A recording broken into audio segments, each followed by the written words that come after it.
Up next on EXTV Live, special guest John Michael Williams. Today we speak about Dennis Lawrence and his renewal, Trinidad and Tobago takes on Wales, the Canadian Premier League, VAR, and more. Hey everyone, welcome to another episode of EXTV Live, and I'm not alone on the set, obviously. I'm joined by John Michael Williams, the Halifax-bound goalkeeper. How are you today? Good. Thanks for having me. All right. So it's a pleasure to have you here, of course, taking time out of this busy schedule to come and hang with the little people today. No. Everybody's important. Nobody's little. All right. Good to be here. Nice. So we're going to head straight into the topics. VAR, once again. It seems like that's a recurring topic on our show.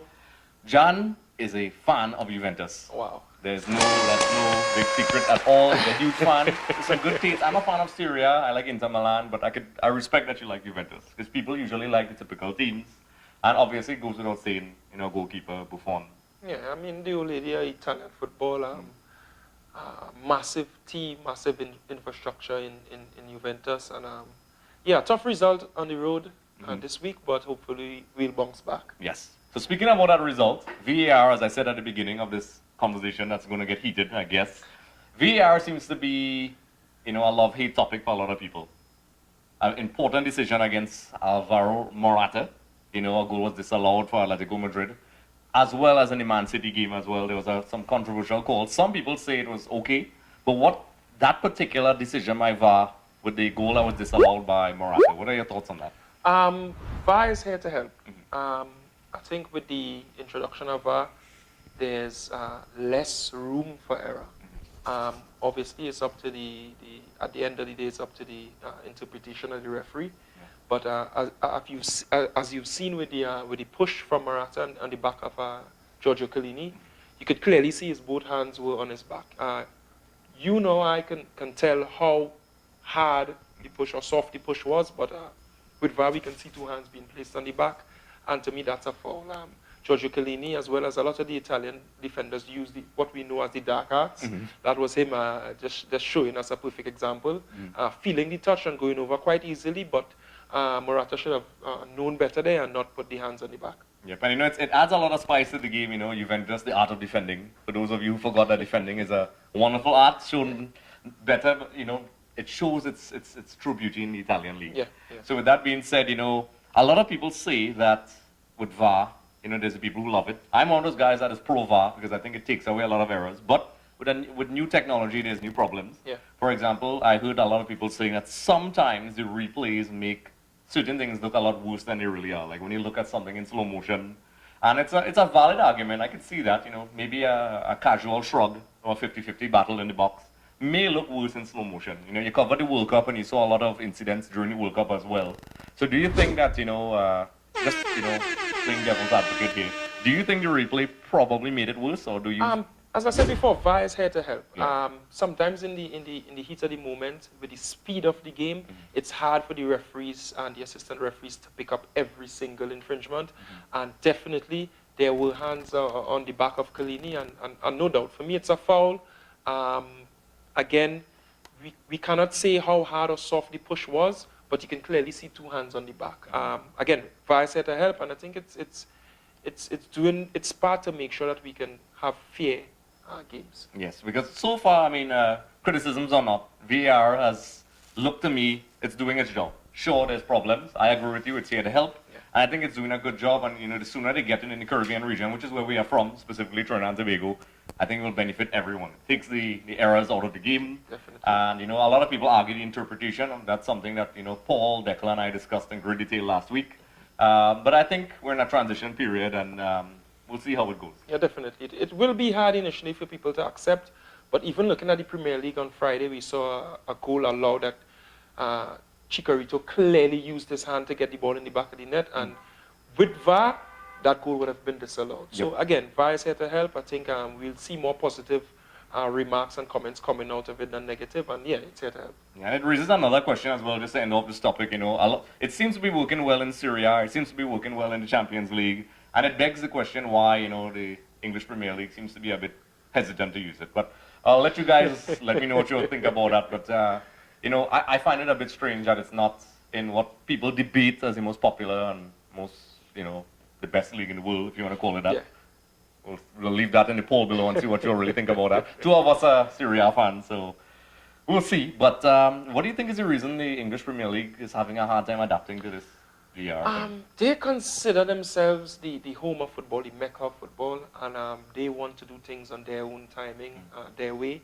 Obviously, football now is too important for certain decisions to let slide. You see teams playing in the English Premier League, for example, get relegated and they lose hundreds of millions of dollars. So they need to have a system in place to eliminate these errors, and VAR is definitely that system. Yep, VAR is the way of the future, whether you like it or not. Okay, so off into our next topic, because if we speak about VAR, we'll have an entire episode. We're going to head to the CPL, and no, I don't mean cricket.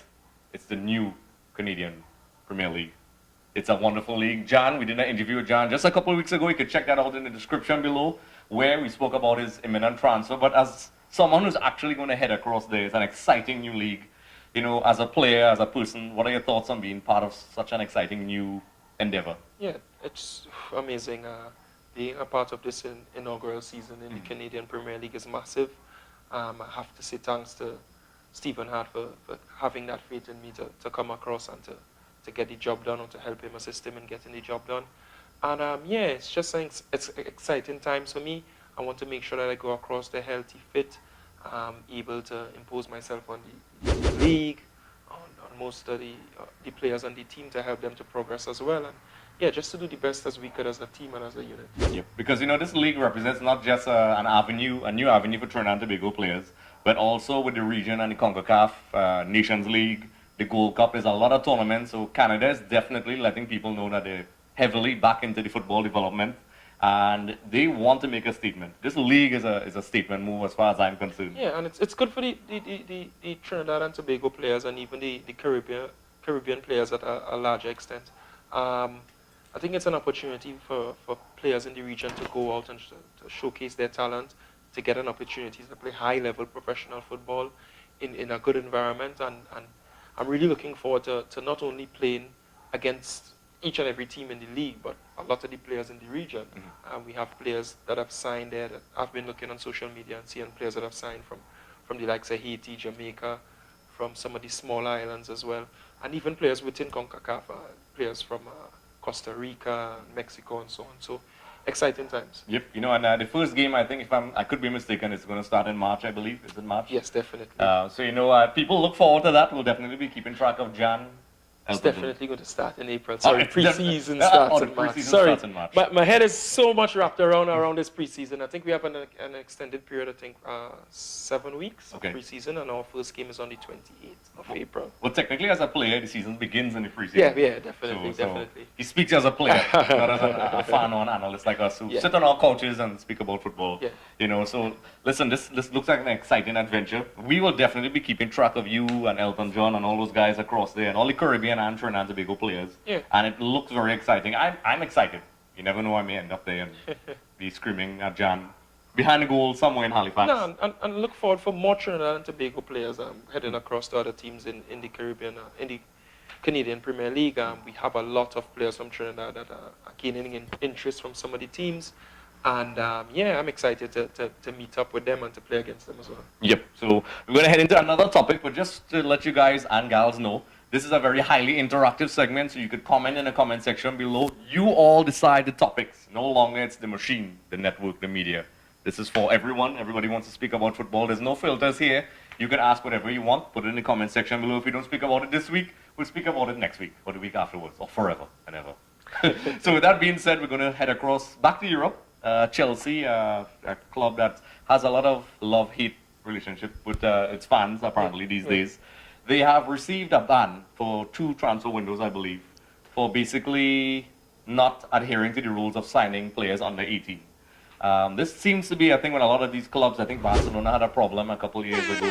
I think PSG had some problems. But what are your thoughts in the context of Chelsea and this particular ban? There are rules and there are rulers. I think what FIFA and UEFA is trying to cut out is to cut out the rulers and make it a level playing field. Yeah. Some of the bigger teams, the Manchester Uniteds, the PSGs, the Barcelonas, in the past they would have done things and gotten away with it. And I think FIFA is kind of clamping down on that now to make sure that they go about their business the right way. and follow the right set of rules. So it's a good sign for keeping a level playing field, for making sure that everyone sticks to the rules, everyone does their business the right way, and it's a good step.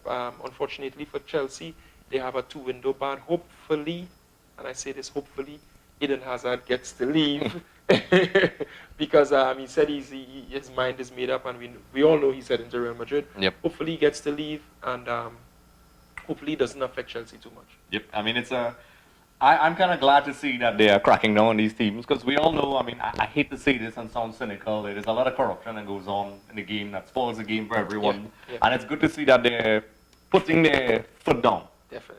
With teams like doing these things. And I'm seeing an increase in these sort of things. Because years ago, I think a lot of teams got away with murder. Exactly. In the comment section, when I made the initial post on Facebook, a lot of Chelsea fans responded, of course, because there's a lot of passionate Chelsea fans in Trinidad and by extension, I guess, the world. They were already looking at the silver lining, and one guy made an interesting parallel with Juventus. And of course, Jan, Mr. Juventus. Yeah, he referenced, he was being all philosophical, and he said, this is a blessing in disguise, because Chelsea has heavily relied on spending lots of money. And when Juventus had the Calcio scandal back in 2006, it forced them to reinvent themselves and make themselves much stronger. Exactly. And they probably would not have done that if that didn't happen. Exactly. They probably would have done it much later than they did now. Yeah. So I think that's the approach a lot of the Chelsea fans in my comment section at least are saying. So we'll see. I mean, it's a problem. Will Sarri still be there? Will Hazard still be there? Will, players like Higuain run back to Definitely. Italy? We'll see. We'll see how it turns out. Yep. So with that being said, we're going to head across to Trinidad and Tobago, which is back home. So Trinidad and Tobago has announced a friendly against Wales, which is a pretty impressive fixture in name. Guys like Gareth Bale, they had a very decent, last few international tournaments. They've been doing well. What is what are your thoughts on this particular friendly? Yeah, massive game, massive opportunity for a lot of the players to show that they can compete at what I would call the highest level. You have players like Hennessy, the goalkeeper, Aaron Ramsey. We all know about the leader and talisman of this team, Gareth Bale. It's a huge opportunity. Unfortunately, right now, Trinidad has a lot of players that are either in pre-season or out of season. Yeah.